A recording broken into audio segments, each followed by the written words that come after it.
multiplication of numbers,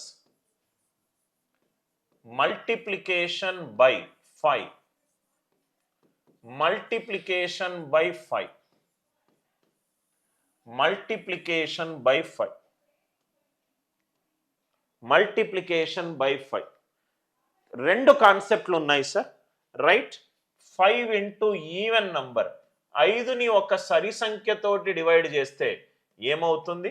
ఇంకోటి 5 into odd number, 5 into odd number. ఈ రెండే కాన్సెప్ట్లు ఉన్నాయి. 5 ఇంటూ సరి సంఖ్య, 5 ఇంటూ బేసి సంఖ్య, 5 ఇంటూ సరి సంఖ్య, 5 ఇంటూ బేసి సంఖ్య. లాజిక్ చూడండి సార్. 5 ఇంటూ 86, 5 ఇంటూ సరి సంఖ్య, 86ని 2 తోటి డివైడ్ చేస్తున్నా. ఏదైతే నంబర్ 5 తోటి లబ్ధం అవుతుందో దానిని 2 తోటి డివైడ్ చేయండి. 86/2 ఎంత? 43. 43 రాయండి, ఎండింగ్ 0 పెట్టండి, ఫినిష్.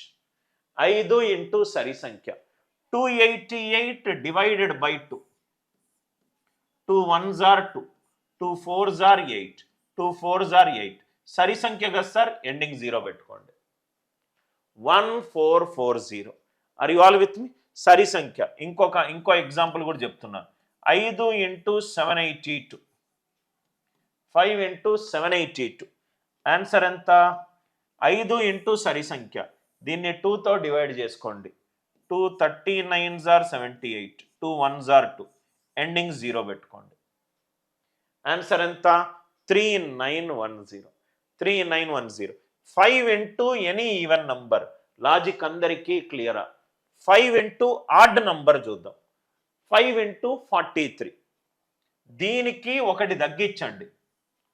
43 మైనస్ 1 ఎంత? 42. 42లో సగం ఎంత? 29. సరి సంఖ్య బేసి సంఖ్య ఉన్నప్పుడు యూనిట్ డిజిట్ 5 పెట్టుకోండి. 5 ఇంటూ బేసి సంఖ్య 423, దీనికి ఒకటి తగ్గించండి. 422. 422లో సగం ఎంత? 211. బేసి సంఖ్య కాబట్టి 5 తగిలించుకోండి. బేసి సంఖ్య కాబట్టి 5 తగిలించుకోండి. మళ్ళీ ఎక్స్ప్లెయిన్ చేస్తున్నాను చూడండి. రెండే కేసులు. 5 ఇంటూ బేసి సంఖ్య, 5 ఇంటూ సరి సంఖ్య. సరి సంఖ్య ఉందనుకోండి, దీనిని 2 తోటి డివైడ్ చేయండి. ఆ number with 0 at the end. 288 ఉందనుకోండి, దానిని 2 తోటి డివైడ్ చేయండి, యూనిట్ డిజిట్ 0. అదే బేసి సంఖ్య ఉందనుకోండి, ఒకటి తగ్గించండి. 43 మైనస్ 1 ఎంత? 42. దాంట్లో సగం ఎంత? 21. బేసి సంఖ్య ఉన్నప్పుడు యూనిట్ డిజిట్ 5, సరి సంఖ్య ఉన్నప్పుడు యూనిట్ డిజిట్ ఎంత? 0. సపోజ్గా ఈ క్వశ్చన్ ఉందనుకోండి, 5 ఇంటూ 637, 637కి ఒకటి తగ్గించండి, 636. దాంట్లో సగం ఎంత? 318. బేసి సంఖ్య కాబట్టి 5, బేసి సంఖ్య కాబట్టి 5. అందరికీ ఈ లాజిక్ క్లియర్గా అర్థమైందా? 5 ఇంటూ ఈవెన్ నంబర్ ఉంటే ఆన్సర్ ఏంటి sir? Even number by 2 ending with 0. Odd number ఉందనుకోండి, odd number -1 divided by 2 ending with 5. Odd number -1 by 2 ending with 5. అందరికీ అర్థమవుతే ఎస్ అని చెప్పి రిప్లై చేయండి. అందరికీ ఈ కాన్సెప్ట్ క్లియర్గా అర్థమవుతే ఎస్ అని చెప్పి రిప్లై చేయండి. 5 ఇంటూ సరి సంఖ్య అవుతే లాజిక్ ఏంటి?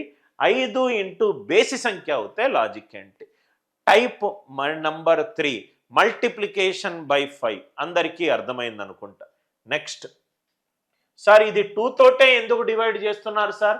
మిగతా ఏదైనా నంబర్ తోటి చేయొచ్చు, 2 తోటి డివైడ్ చేయడానికి మీకు కారణం ఏంటి సార్? ఒకటి ఉంది, ఇక్కడ రాసుకోండి సార్. ఇక్కడ నేను వేరే కలర్ యూజ్ చేస్తాను, రైట్. ఇక్కడ ఇది రాసుకోండి. 5 అనేది 10/2 కావచ్చు.